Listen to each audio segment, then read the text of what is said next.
Hello guys, कसे आहात? जय महाराष्ट्र, जय शिवराय, जय शंभूराजे. आजकाल मला जास्त ब्लॉग बनवता येत नाहीत कारण मी गावी आहे.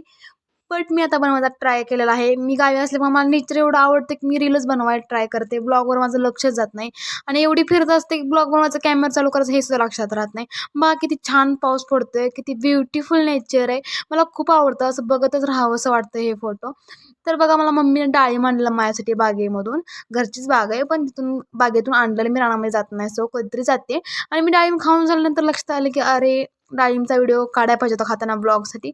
मग नंतर मी व्हिडिओ स्टार्ट केला आणि मग खाल्ल्यानंतर काढला. तर बघा, आमच्याकडे द्राक्षाची पण बाग आहे. खूप मोठ्या मोठ्या बागा आहेत द्राक्षाच्या. आणि शेवग्याच्या शेंगाचं झाड पण आहे, त्याला आपण शेवगा बोलतो.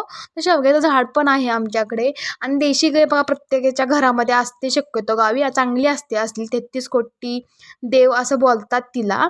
तर बघा, इथं लहानपणी असं मी पाण्यामध्ये दगड टाकायचे आणि लेअर बघायचे. मग मला असं आवडतं, मग पाणी बघून मी ते दगड टाकला. मला खूप आवडतं.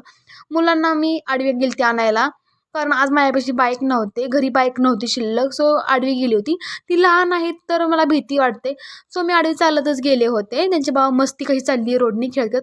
सो असा होता माझा दिवस आजचा. भेटू नेक्स्ट ब्लॉगमध्ये. Bye bye.